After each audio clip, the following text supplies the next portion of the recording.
Hey everyone, welcome back to Together We Are Mondays. I'm sorry I'm talking a little low. Everyone's asleep in my house and I don't want to wake them up. Um, but this week the topic is social situations and food. I don't know how other people want to look at it. I wanted my video to specifically talk about a situation and kind of say how you can react in that instead of kind of like a generalized one. And I think that the one thing that does bring a lot of anxiety and a lot of stress, especially with eating disorders, is parties. I actually just came from a party right now. But when there is a party and there's open food, a lot of the times it gets really overwhelming thinking, am I going to binge? And if I do, will that lead me to purge? Will I spend my whole night in the bathroom, keeling over the toilet or just trying to calm myself down? Or will I go to a party and not allow myself to have anything and basically not enjoy the party to the fullest of its potentials? And could there be a medium ground in which you do have fun at a party and not have to worry about food? I can say that I'm still working on that. I do have parties that I go to and I just have Ed's voice running through my head saying this is what you have to do. But I think that one thing that I'm definitely working on is being able to go into a party situation and see the large quantities of food and taking a more moderate and reasonable amount and recognizing that I don't have to eat until I'm going to explode. If I eat mindfully, if I eat and make sure, like, be conscious of my body and know, like, if I'm full or not, that is a way to kind of look at that. The other thing is entering a party situation. Are you hungry physically or emotionally?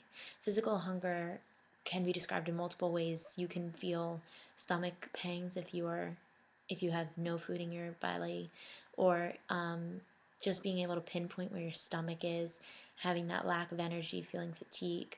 Whereas emotional energy feels that no matter how much food you eat, it'll never be full. It's this hole inside of you that needs to be, like, just stuffed with stuff. And I think that when entering a party, recognizing that you're physically hungry, I'm not saying that you should go ravenous to a party. You should have something beforehand, which of course we all, or at least in my case, I didn't really do. I would always save up for the party. But if you go to a party and you're not physically starving and you're not that hungry, you're able to just eat a moderate amount and not have to worry about the food. But if you go to a party emotionally hungry, you're more likely to binge, you're more likely to purge, you're more likely to restrict altogether. Um, and I think that in those situations would be the best time to bring out your coping mechanisms.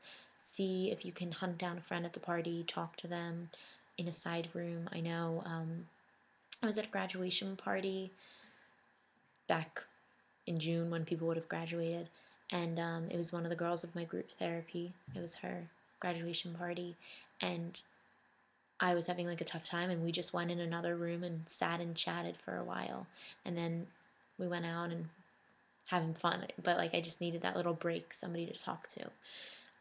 The other thing to do is have stuff on you that you can use if you are becoming overwhelmed by food.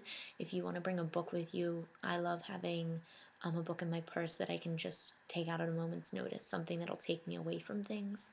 Also, drawing is a huge part of my recovery, and having something that I can just draw or even just paper to write on um, is definitely very important. And people might think, okay, well, like, so what? You do these coping skills, how's that going to help me? I think the one thing that really gets overwhelming with parties is the quantity of food being served. It's a huge bowl of chips or a full pizza that they just put out, and there's full cakes and all of these various foods, and seeing them in their huge quantities can be very triggering, especially if you're prone to binges. You might feel the need to binge on all of these, like, treats, thinking that you'll never be able to have them. The one thing that has been reiterated to me throughout recovery is that if you allow yourself to have something every day and not kind of restrict it from yourself in your diet, then you're less likely to binge on it. So if you were to have like a piece of chocolate every day, you you wouldn't want to binge on chocolate because you're letting yourself have it every time you want it. And I think that we do associate more high calorie foods with parties, and especially in large quantities, it makes it very overwhelming. The the thing to consider though is the healthy options go. There's typically always a vegetable option, um, but when it comes to party situations and this large quantities of food, the best thing you can see is that the food's not only for you. There are multiple people there, and you can just grab your plate and go to another room. If you remove yourself from the presence of food, then it makes it 10 times easier to like manage that food. Um, the thing that comes to mind then with what am I trying to say? I don't know. My mind was going off on a tangent. Um, oh, but when you have these large quantities of food and you're serving yourself for the first time, it is bizarre. You don't know how much to serve yourself. I always think you can always go get more. Don't layer your plate and then think that you have to keep eating and have that like just lead into a binge. Get with a friend, just talk with them as you eat. Don't restrict yourself because that just I've gone to parties I've restricted and it you don't get to enjoy it. You don't have fun. And parties are meant to be shared and enjoyed, and it's about communicating and talking with others and not and reconnecting too, and not obsessing over food. So I think the things that I want to offer in party situations in regards to socializing with your eating disorder, phobias, and fears would be to have distractions on hand that if you find yourself obsessing over food, you can pull them out. Also, to have something comfortable around you, maybe a friend or, um, I don't know, like a lucky necklace or something. I don't know, whatever floats your boat. But the point of that whenever you go and try and get to that point where you're at a buffet and you see the overwhelming amount of food is that you can say, I'm in control and my eating disorder is not going to thrive here because I want to have fun at this party. I want to enjoy myself and I want to basically be free. I don't want to live under the burden of this anymore. Um, and so having somebody who's making sure that you're just eating a proper amount and especially making sure that you're not going physically starving to a party is a key ingredient to stopping a binge. Also, recognizing physical hunger from emotional hunger um, is the other important thing. I think that's really all I have to say about socializing. I'm interested to see if the other girls want to take a different situation and talk about that, or just eating in general, eating in front of people in public, things of that nature. The question of the week this week is, what is your favorite movie?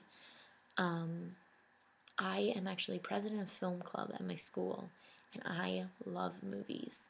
I love classic movies. I love Audrey Hepburn. I love Hitchcock movies. Um, so I can't really like I can't think of specifically. Oh, that's my favorite movie. I do like um, Vertigo, Rear Window by Hitchcock, and Funny Face and Wait Until Dark by Audrey Hepburn. They're pretty good. So can't wait to hear what the other girls have to say. But I will see you next Monday. Bye.